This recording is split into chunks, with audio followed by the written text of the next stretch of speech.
वाले क्लास 10 के chapter number 10 the sermon and Benares. Sermon का मतलब होता है प्रवचन। इस कहानी के बारे में आज हम पढ़ेंगे। और इस कहानी में एक राजा होता है जिसका एक पूरा राज्य होता है और जिनके घर एक बेटा मतलब यानी पुत्र जन्म देता है। और तो राजा उससे बहुत प्रसन्न होता है, तो वो बड़े बड़े ज्ञानियों और महर्षियों को बुलाता है इस बच्चे का नाम रखने के लिए। और बड़े दूर दूर से मतलब लोग महर्षि आते हैं इस बच्चे का नाम रखने के लिए। तो इस बच्चे का नाम रखते हैं सिद्धार्थ। इस बच्चे का नाम सिद्धार्थ रखते हैं। इस बच्चे का नाम सिद्धार्थ रखते हैं। और फिर वो जो बोलते हैं महाराज जो बोलते हैं कि महर्षियों को कि आप बताइए इसका भविष्य कैसा होगा।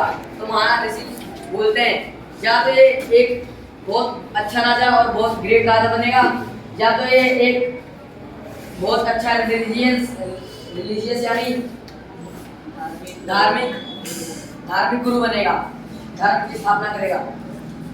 तो मतलब राजा मतलब मना करता है, एक राजा और सबको बता देता है कि मुझे इसको मतलब राजा ही बनाना है, बुद्ध नहीं बनाना। तो फिर राजा अपनी प्रजा से कहता है इसको ना किसी भी प्रकार का कष्ट नहीं देना है, इसे कोई भी चीज नहीं देखनी है। और राजा ने उसको बाहर जाने तक मना कर दिया था और जब राजा उसे बाहर जाने के लिए कहता था तो फिर राजा ये कहता था कि कोई भी प्रजा उसके सामने मतलब जैसे कि कोई बूढ़ा व्यक्ति, कोई मरा व्यक्ति आदि, कोई बीमार व्यक्ति उसके सामने नहीं आएगा, वरना वो सब देख के इसका मन बदल जाएगा और ये बुद्ध बन जाएगा यानी साधु बन जाएगा। तो फिर एक दिन जब वो मतलब 12 ईयर के हो जाते हैं तो फिर वो मतलब जाते हैं हिंदू धर्म की पढ़ाई करने के लिए, स्कूलिंग के लिए। जब 12 साल के जाते हैं और फिर वो 4 साल बाद आते हैं जब वो 16 साल के हो जाते हैं। और आते ही उनकी शादी कर दी जाती है। 16 वर्ष के अंदर उनकी शादी जाती है। और फिर उनका एक पुत्र होता है जो कि फिर 10 साल का हो जाता है और वो अपना जीवन इसी से व्यतीत कर रहे होते हैं जीवन अपना। और फिर एक दिन राजा जब 25 साल के हो जाते हैं तो वो हंटिंग के लिए जाते हैं। हमारे बुक में सर हंटिंग के लिए लगा है, बोल रहा हूँ वरना उत्सव लिखा रखा है, किसी उत्सव में जाते हैं। लेकिन राजा हंटिंग के लिए जाते हैं और अपने सैनिक को लेके जाते हैं। जब राजमहल से निकलते हैं तो उनके साथ एक सैनिक होता है। उनके जब वो जाते हैं ना तो उनके आगे एक आदमी लेटा हुआ होता है। वो कहता है ये क्या है अपने सैनिक से। तो कहता है महाराज मुझे माफ कीजिए, मुझे बताने की अनुमति नहीं है कि ये क्या है। फिर राजा को प्रिंस बोलते होते मैं तुमको हुक्म देता हूँ कि तुम्हें बताना ही होगा। तो बोलता है ये बीमार है। तो बोलता है ये क्या होती है। तो उसका सैनिक बोलता है जब हमें ठीक से खाना भोजन अथवा हमें कुछ अच्छी चीजें ना प्राप्त हो तो आप बीमार पड़ जाते हैं। तो फिर अच्छा बोलता राजा बोलता है अच्छा ये ऐसा होता है। तो फिर वो थोड़ा और आगे जाता है हंटिंग के लिए। तो फिर मुझे एक बूढ़ा व्यक्ति दिखाई देता है जो झुक के चल रहा होता है। फिर राजा पूछते ये क्या है। तो फिर उनका सैनिक बताता है महाराज ये युवा अवस्था के बाद की अवस्था है। लोग 3 अवस्थाओं में आते हैं और फिर चले जाते हैं, एक बचपन, एक युवा और एक बुढ़ापा। ठीक है। तो फिर उसके बाद आगे जाते हो थोड़ा तो 4 लोग होते हैं। 4 लोग एक व्यक्ति को बांध के लेके जाते हैं। तो राजा पूछते हैं ये क्या है। तो वो आखिरी बार कहता है सैनिक महाराज मुझे माफ कर दे, कृपया मुझे बताने की अनुमति नहीं है। फिर राजा उसे मतलब प्रिंस डरा देते हैं कि नहीं तुम्हें बताना ही होगा। तो बोलते हैं ये युवा अवस्था के बाद की अवस्था है, इसमें मतलब लोग मर जाते हैं। तो वो बोलता है प्रिंस बोलता है ये मरना क्या होता है। तो बोलता है ये युवा अवस्था के बाद की अवस्था है। तो राजा पूछते हैं क्या एक दिन मैं भी मरूंगा।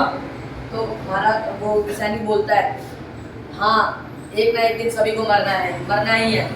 तो राजा ये सोच के बहुत दुखी हो जाते हैं। पर वो थोड़ा आगे जाते उनका मूड चेंज हो जाता है। फिर आगे जाते उन्हें एक साधु दिखता है जो कि भगवान जीवन में बैठ के जाप कर रहा होता है। महाराज से बोलते हैं अपने सर्वेंट को ये क्या है। ये बोलते हैं युवा, ये मतलब एक व्यक्ति है जो साधु बन चुका है। तो बोलते हैं साधु क्या होता है। तो बोलते हैं मतलब उनका सैनिक बोलता है ये दुनिया के सारे कठिनाइयों को छोड़ के अपने सुख चैन को छोड़ के जो साधु मतलब अपना सब कुछ दुख त्याग देते हैं वह साधु कहलाते हैं। तो मतलब जब गौतम बुद्ध रास्ते से आए तो उनके माइंड में वही चीज़ें फिर रिपीट होती हैं और फिर गौतम बुद्ध सोचते हैं मुझे भी बनना चाहिए।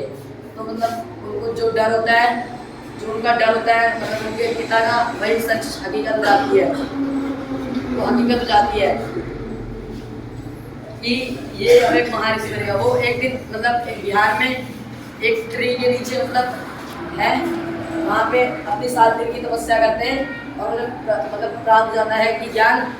तो वो फिर मतलब उस पेड़ का नाम बदल के ट्री ऑफ विजडम कर देते हैं, जिसे हिंदी में ज्ञान का पेड़ कहा जाता है, जहाँ उन्होंने 7 दिन की ज्ञान की तपस्या की थी। और फिर वो चल मतलब वहाँ से और फिर उन्होंने अपना पहला प्रवचन दिया था, city of Banaras the most holy is the deeply placed on the Ganga river. और फिर फिर हम एक औरत की कहानी पे शिफ्ट करेंगे।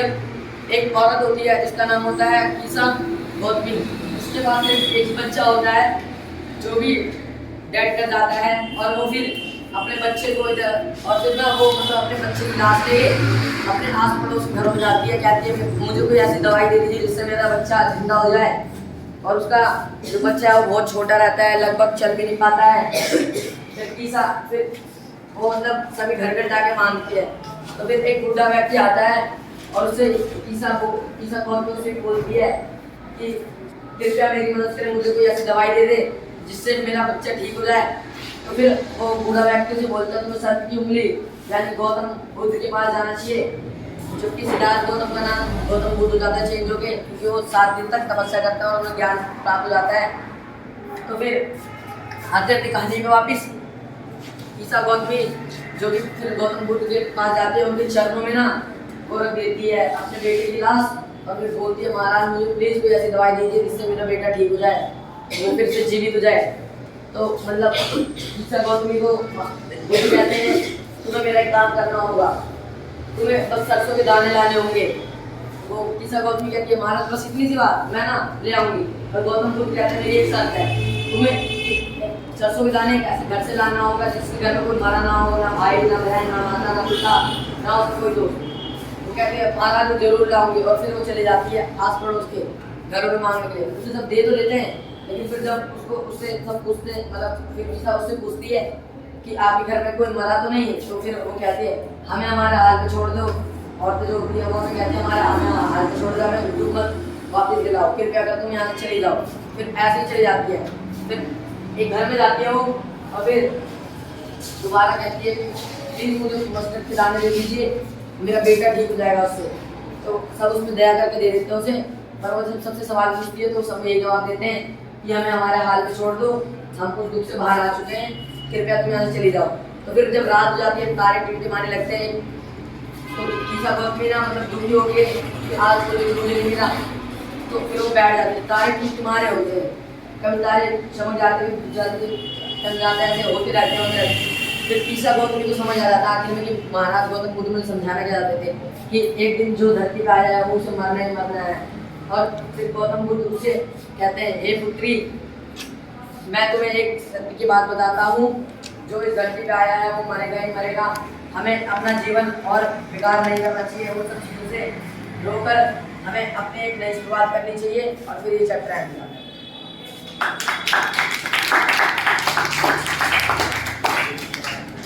हाँ कुछ रह गया है तो आप ऐड कीजिए मुस्तकीम। सही वो उसको पता नहीं कि वो बच्चा मर गया है, इसी वजह से वो कभी ना आ गई थी और तभी वो अपने बच्चे को इधर उधर लेके तो फिर वो एक ज्योतिषी के पास जाके फिर वो कहती है मेरे बस में नहीं है, आप इनके पास चले जाओ, आप ये आपके बच्चे को शायद ठीक कर सकते। और कुछ जो रह गया? और सच में वो तारे नहीं होते, वो मतलब वो प्राकृतिक रूप से वो जो रोड पे लाइटें लगी होती है ना, वो लाइटें जलबूझ करती है और जब वो बंद हो जाती है तब उसको समझ आता है कि सब कुछ जानते हैं। सब तारे ही होते हैं, फ्लैश लाइट उस जमाने में होती नहीं। हाँ दोनों बोथ आर राइट। और बताओ कुछ और दिमाग में आ रहा है ध्यान में कि इन्होंने कुछ छोड़ दिया हो इस चैप्टर से तो आप ऐड कर सकते हैं। चलिए, क्लियर है? कोई सवाल पूछना है? सर क्वेश्चन है सर। हाँ बताओ। गौतम बुद्ध अपने बच्चे को अपनी तरह क्यों नहीं बनाना चाहते थे? क्योंकि वह अपने लिए सब त्यागना चाहते थे, अपना के अपने बेटे के लिए। वो खुद बुद्ध बनना चाहते थे। उन्हें पता था कि जब मेरा बेटा जब बड़ा होगा उसे इतनी समझ आ जाएगी कि ये सब जो सुख है दुख है ये सब छोड़ के मतलब साधु बन जाना चाहिए। और कोई सवाल?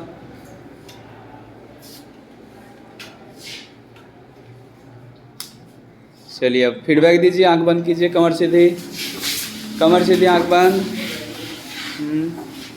चलिए हाथ, yes, raise your hand, raise your hand, okay, चलिए ठीक है, थैंक यू।